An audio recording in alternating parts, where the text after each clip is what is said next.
Nós estamos de volta com o programa Não É Bem Assim, hoje falando sobre o Hospital Montenegro. No bloco anterior a gente terminou falando de uma situação preocupante, né, que é a questão financeira da Casa de Saúde, mas também tem trabalhos muito positivos, né, números bons dentro do Hospital Montenegro.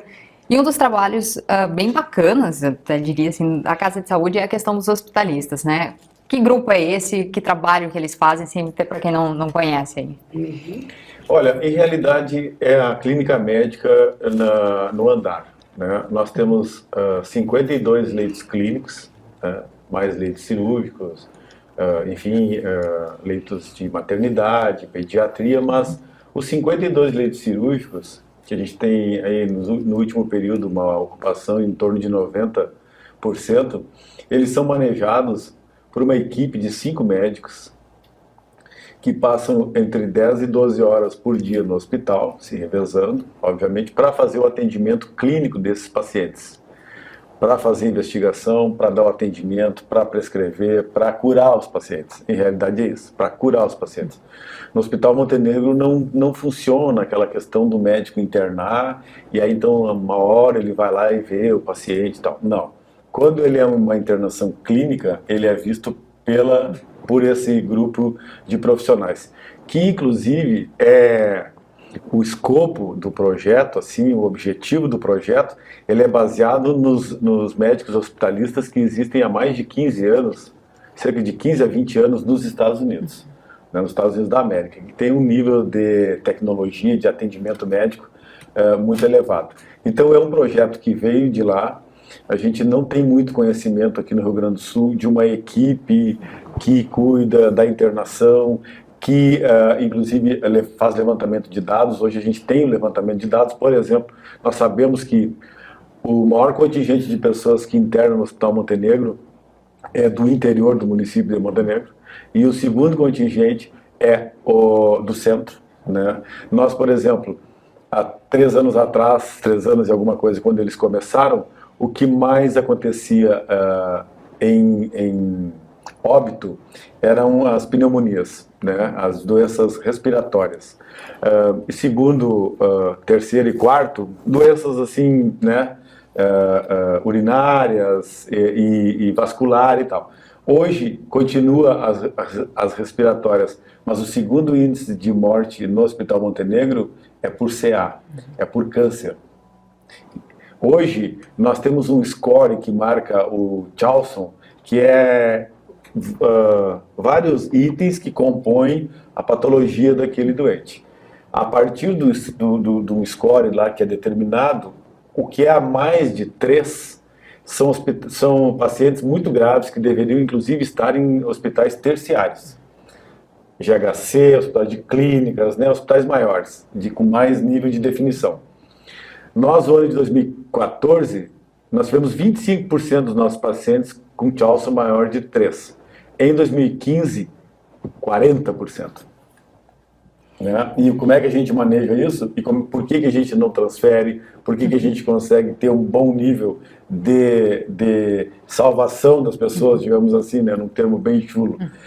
Porque a gente tem esse pessoal que tem um acompanhamento clínico, que solicita exames, que, enfim, cuida daquele paciente que ali está, né? Esse é o trabalho principal. Levantamento de dados, né, o acompanhamento com as outras áreas do hospital, UTI, emergência, ajudando na emergência a definir casos que precisam de internação, né, fazendo o manejo junto com a UTI para tirar os pacientes mais rápido da UTI e poder abrir leitos para a UTI, porque a demanda também está muito, muito elevada. É um conjunto de médicos que a gente trouxe para cá com esse intuito. Todos eles são ligados ao Hospital de Clínicas, ao Grupo Hospitalar Conceição, alguns deles trabalhavam no Moinhos de Vento, né? Então foi um pessoal, médicos jovens, né, com muita vontade, aí 6, 7, no máximo 10 anos de formação, com muita vontade, que vem para dar essa garantia de atendimento, de assistência para para os nossos pacientes. Né? Outro dado também bastante positivo da Casa de Saúde é quanto às especialidades, né? Que é uma das casas que tem mais ofertas, digamos assim, né? Como é que está essa questão na Casa de Saúde, assim? Quais são as principais? O que mudou nesses últimos anos? Nós temos, na realidade, 18 especialidades médicas, né? De urologia, gastro, endócrino, dermato, cardiovascular, uro, cirurgia geral, cirurgia torácica. Na realidade, nós estamos atendendo uma cota, 50% daquilo que nós temos capacidade. E isso incomoda um pouco, porque em realidade a gente precisaria atender a totalidade, né? Porque a demanda é muito grande. Nós, por exemplo, em oftalmologia, estávamos há 3 meses de alcançar o nosso zerar em cirurgia de catarata, e hoje já a fila aumentou em demasia. Então, o hospital, em realidade, nós estamos sedentos por recursos para poder fazer com que as suas especialidades voltem ao ponto que era, a população conseguir ser atendida. Nós, em 2012, fizemos 542 consultas de especialidades. Em 2014, nós fizemos 54 mil consultas. E em 2015, mesmo com toda a crise, nós chegamos na casa das 30 mil consultas. Então, são 30 mil atendimentos para pessoas que, em realidade, têm a porta fechada em Porto Alegre ou em outro município, que a gente acaba atendendo, né? Eu acho que o hospital, na sua estrutura, de uma forma geral, a nossa UTI, né? A UTI aí, em agosto próximo, fecha 3 anos, nós temos números impressionantes na UTI, né? Nós fazemos parte do EpiMed, que é um sistema do Ministério da Saúde que faz a leitura de todas as UTIs do Brasil, como a nossa, e a gente consegue se enxergar muito bem. O hospital, em realidade, assim, eu poderia te falar umas 5 horas aqui, bem tranquilo sobre o hospital, até entusiasmado, porque eu gosto muito do que eu faço, né? Mesmo com todo o desafio que a gente tem, né? Porque ele tem uma potência enorme. E a gente está tratando de solidificá-lo, né, aí na nossa região e no estado, porque incrivelmente a gente tem elogios de todo o estado. Na questão do atendimento, principalmente no setor de emergência, tem aquela classificação de risco, né? Que é a identificação por pulseirinhas coloridas mesmo. Né? Quais são essas cores, o que indica cada uma delas, como é que é feita essa classificação, assim, que às vezes gera alguma discussão também da comunidade, né? Como é que funciona esse sistema? Claro, é simples, é uma questão bem tranquila, assim. Não foi o hospital que inventou, o Carlos Batista, nem a dona Eliane que inventaram.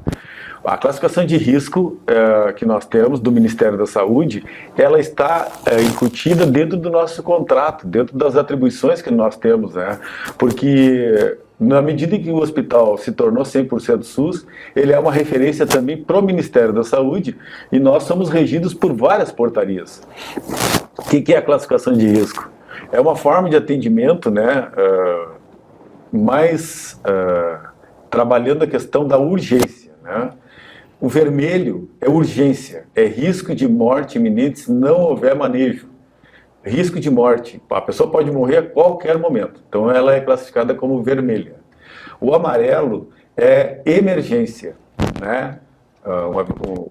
Pode ser um AVC, pode ser uma outra situação que vai ter que ser manejado, que vai ter que ser, né, ou talvez até um IAM leve infarto, ou situações de um pouco menor gravidade, mas que não se configura como risco de morte iminente. Ele é amarelo, ele pode virar óbito se não tiver um manejo adequado. Verde, urgência menor. Essa urgência, ela é pacientes, o que eu vou te dizer?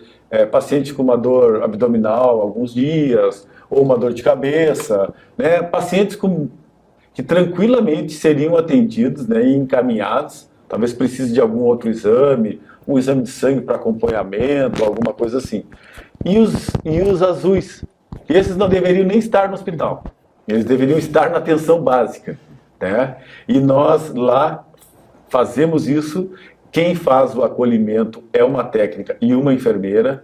A enfermeira tem todas as condições técnicas, né, e legais para fazer essa leitura do paciente, ver se o paciente está efetivamente, qual é a classificação que ele deve atender, ele deve ser recebido. Se a pessoa está lá com uma pulseira azul e alguém passa com uma amarela, né? É óbvio que essa pessoa está numa outra situação. Se ela está há mais tempo o azul esperando e algum verde passa, é a mesma situação, porque o verde está na frente do azul, entende? O que precisa na realidade é as próprias pessoas ter uma visão de que o hospital resolve muitas coisas, mas não todas. E muitas das coisas, elas poderiam ser resolvidas na atenção básica. O problema é que o cidadão já descobriu que o hospital é uma porta de entrada. Então, ao invés dele ir no posto de saúde, que o médico vai solicitar alguma ecografia, um raio-x ou alguma coisa, ele não vai lá na secretaria para conseguir, porque sabe talvez que vai demorar. O que ele faz é ir ao hospital, porque ele diz o seguinte: se eu demorar 3 horas aqui, não tem problema, eu espero, mas eu vou ter o meu atendimento, entende? Então essa é a questão que hoje é um empecilho muito grande para nós lá no hospital, é essa procura demasiada por azuis e verdes. Talvez a questão se município, não só Montenegro, né, mas municípios investissem na saúde básica mesmo, essa questão do hospital seria um problema a menos para o hospital. Mais ou menos. Eu acredito que Montenegro é o que deve investir mais. Ano passado a gente atendeu 45 mil pessoas no município de Montenegro lá na emergência. E 2% é urgência, 18% é emergência, e o restante é azul e verde, entende? Então isso é muito ruim. E também tem os municípios, vou aproveitar o tempo aqui escasso, vou aproveitar para fazer uma chamada nos municípios da região, porque nós acabamos atendendo todos os municípios, todos os 14, lá no pronto atendimento, e aqui eu quero fazer um breve, rápido. Urgência e emergência, o Hospital Montenegro recebe recursos dentro do contrato para ser porta aberta. Isso é uma coisa. Pronto atendimento, que é o verde e o azul, nós não recebemos recursos. Nós não temos isso gravado no nosso contrato. Pronto atendimento. Pronto atendimento, todos os municípios do Brasil devem ter na sua estrutura de atenção básica, pós-saúde, estratégia de saúde da família e um pronto atendimento 24 horas por dia. Porém, a gente sabe que São José do Sul, Parecis, não tem a demanda tão grande que é muito oneroso, né, para manter 24 horas por dia. Então eles fazem um contrato, um convênio com o hospital e repassam recursos. Agora, Montenegro, Parecis, Maratá, São José do Sul, e Capela são os municípios que repassam algum recurso. Porém, o ano passado nós tivemos um déficit de 3 milhões e 800 mil reais na emergência, lá no pronto atendimento. Ou seja, aquilo que nós gastamos e aquilo que entrou. E nós temos feito demandas junto aos municípios, com ofícios, fala com prefeitos, fala com vereadores, com secretários, apresentando os custos e solicitando um conveniamento para que esses municípios que usem, por demanda espontânea, também passem recursos para o Hospital Montenegro.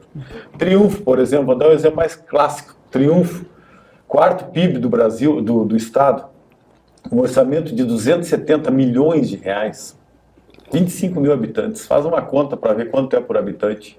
E nós estamos solicitando 15 mil por mês pela demanda que existe, porque o hospital não tem lucro, mas nós não queremos ter prejuízo. Então a gente está pedindo exatamente porque o hospital hoje tem todo o custo dele. Entrou alguém na porta, quando ele sair a gente sabe quanto custou.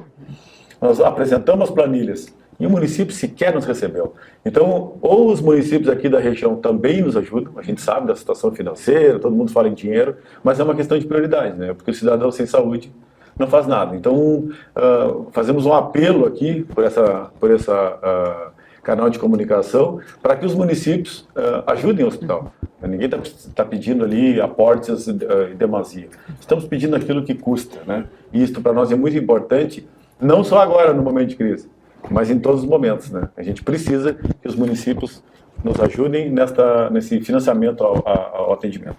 Só no nosso minuto final, então, mas aproveitando também, como é que vocês projetam, de repente, o futuro, assim, diante de todo esse histórico da Casa de Saúde, esses desafios diários, né? Como é que vocês imaginam o futuro aí, só para a gente encerrar isso? Eu só queria dizer o seguinte, que assim, ó, em 2011, aliás, 2011 nós estávamos para fechar o hospital. Nós não tínhamos mais nem a luz no fundo do túnel, não tinha.